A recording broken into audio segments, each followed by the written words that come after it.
Halo semuanya, Assalamualaikum warahmatullahi wabarakatuh. Salam sejahtera bagi kita semuanya. Berjumpa lagi dengan saya Haris, tentunya masih di channel YouTube Ahmad Riza Effendi. Bapak Ibu sekalian, siap-siap pada penyaluran PKH BPNT tahap 2 ini akan berbeda dengan tahap 1.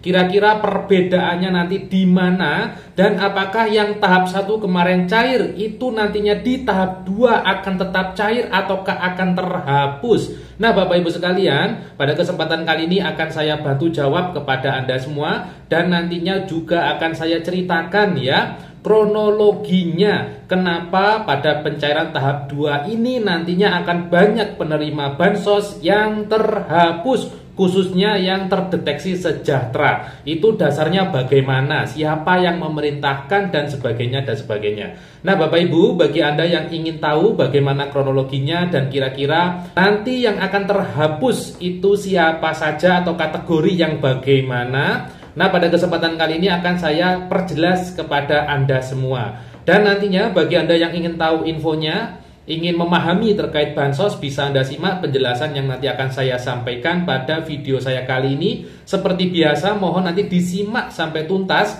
agar tidak terjadi kesalahpahaman ya. Dan berikut penjelasan lengkapnya.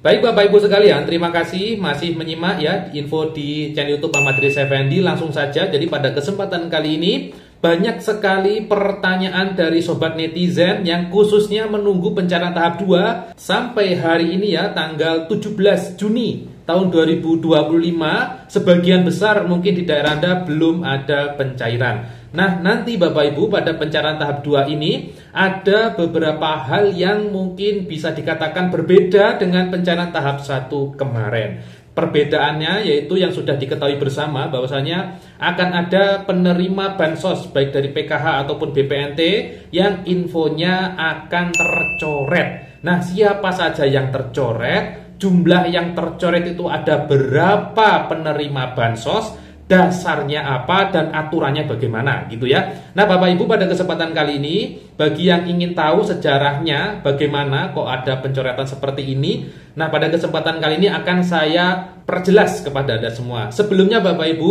terkait pendataan data ulang, sebenarnya ini sudah banyak sekali disampaikan oleh netizen, oleh masyarakat, baik melalui media sosial, bahkan sampai rapat ya, mungkin dengan DPR juga, baik pemerintah dan DPR sudah rapat berkali-kali terkait bansos yang lebih tepat sasaran. Saya kira masyarakat Indonesia pada umumnya juga sepakat bahwasannya bansos harus tepat sasaran. Memang bansos itu merupakan amanah dari undang-undang dan juga perlu adanya regulasi yang sesuai agar bansos itu lebih tepat sasaran. Beberapa netizen juga menyampaikan hal yang sama, mulai dari akun Mas Liha, saya tidak dapat Pak, nggak tepat sasaran, saya juga punya anak yatim 2 masih sekolah. Berikutnya juga ada, lebih baik didata ulang aja biar tepat sasaran orang yang berhak menerima. Setuju juga komen saya gitu ya. Berikutnya juga ada, kalau menurut saya harus didata ulang.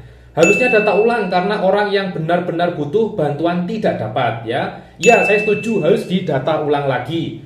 Ya Bu, Pak, mending didata ulang soalnya nggak tepat sasaran. Kok saya suami kerja keadaan sudah mapan, punya rumah, mobil, motor 3 masih dapat aja. Sedangkan suami saya cuma tukang ojek, nggak dapat, punya rumah juga hasil PHK-an gitu ya. Berikutnya lebih baik didata ulang kembali biar jelas dan tepat sasaran. Berikutnya banyak yang salah sasaran dong, tetap saja bansosnya gitu ya. Ada juga untuk pendataan penerima bansos harus ada pendataan ulang karena dinilai tidak merata dan tidak tepat sasaran. Yang terakhir Bapak Ibu Mas, tolong disampaikan ya, ini banyak yang tidak tepat sasaran. Rumah bagus malah dapat, yang jelek malah nggak dapat. Tolong yang di atas turun gunung, jangan data karena laporan, sebab di lapangan jauh, kadang di desa juga ada pemotongan karena masyarakat banyak yang takut lapor malah dimusuhi. Nah, tadi itu adalah banyak harapan dari netizen yang menginginkan bansos PKH dan BPNT lebih tepat sasaran. Dan alhamdulillah Bapak Ibu sekalian,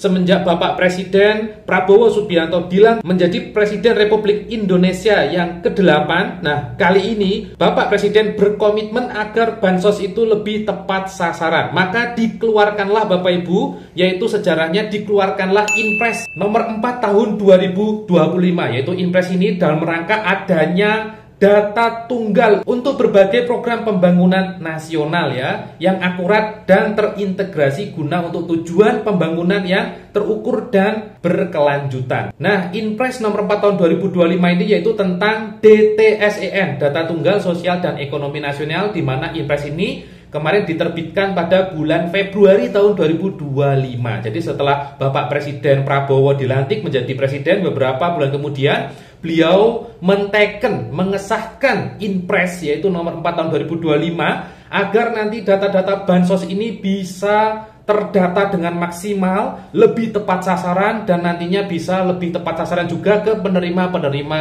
bansos yang memang layak, dan yang tidak layak harapannya bisa tercoret gitu ya.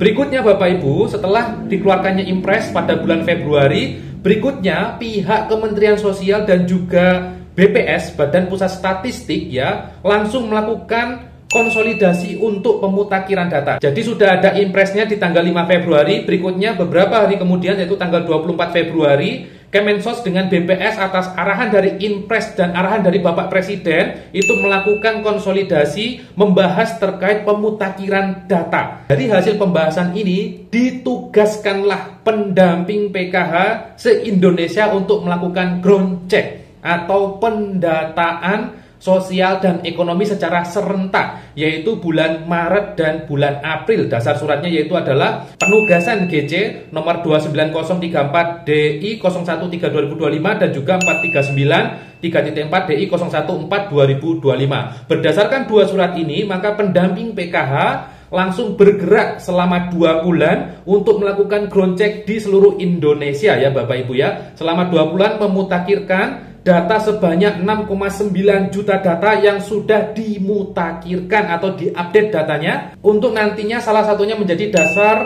penyaluran PKH BPNT di tahap 2. Berikutnya, setelah dilakukannya survei selama 2 bulan yaitu Maret dan April, pada bulan Mei Kementerian Sosial langsung menetapkan peringkat. Jadi dari hasil survei itu sudah diolah datanya, sudah digabungkan datanya menjadi DTSEN, Data Tunggal Sosial dan Ekonomi Nasional. Lalu nanti Kementerian Sosial langsung menetapkan yaitu Kepmensos nomor 79 HUK tahun 2025 tentang peningkatan peringkat kesejahteraan keluarga untuk penyaluran bantuan sosial dan bantuan program kesejahteraan sosial di lingkungan Kemensos. Jadi setelah adanya ground check selesai ada peraturan pemeringkatan, di mana pada Kemensos ini sudah diperingkat mulai dari desil 1 sampai desil 10.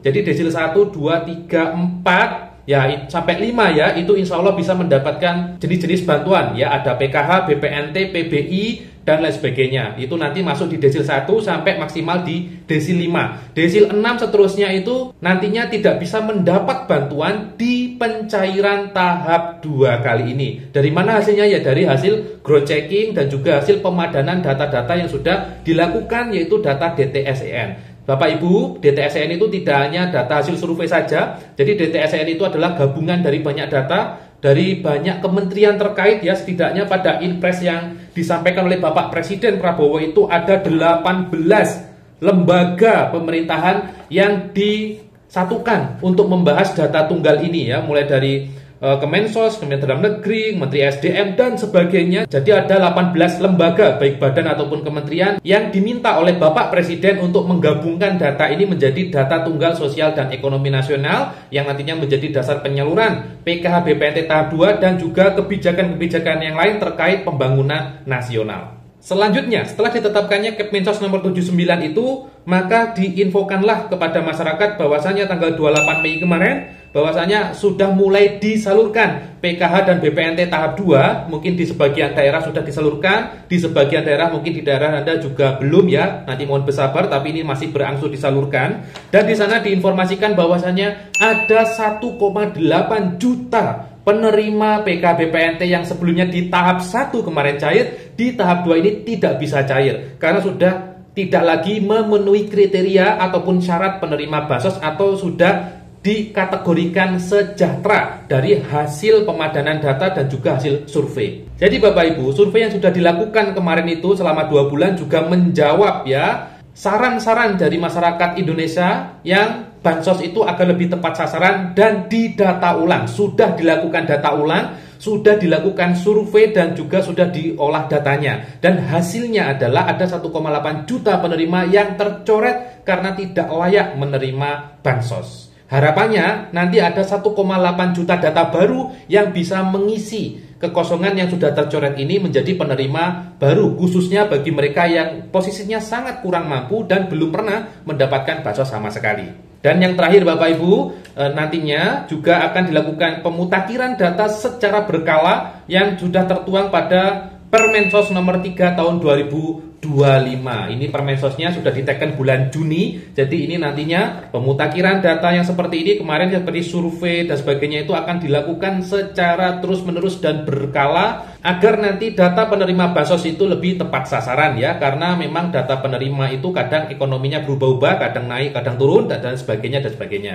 Jadi itulah ceritanya Bapak Ibu. Jadi dengan harapan banyak sekali netizen yang berharap bansos lebih tepat sasaran dijawab oleh Bapak Presiden melalui Inpres, dilakukanlah oleh menteri-menteri terkait seperti Menteri Sosial dan juga BPS untuk menyatukan data tunggal sosial dan ekonomi nasional. Setelah disatukan datanya, setelah diketahui dari nomor induk kependudukannya, di sana didapati ternyata banyak penerima bansos sebelumnya di tahap 1 yang tidak layak dan juga dicoret. Nantinya pada tahap 2, insya Allah ada perbedaan dari tahap 1. Ada yang bantuannya sudah terhenti, ada yang lanjut. Tapi info dari Kementerian Sosial bahwasanya yang usianya lansia dan juga disabilitas berat insya Allah diutamakan untuk bisa tetap lanjut gitu ya. Jadi itu Bapak Ibu pertanyaannya bisa menjawab ya. Jadi tahap 1 dan 2 nanti ada perbedaannya yaitu ada yang tercoret dan juga ada penerima baru. Tidak semua kemarin yang tahap 1 cair itu akan cair lagi ya. Kalau memang masih memenuhi syarat kemiskinan ya, syarat yang sudah ditetapkan oleh Bapak Presiden dan juga kementerian terkait, insya Allah nanti bisa cair lagi. Tapi Bapak Ibu saya sarankan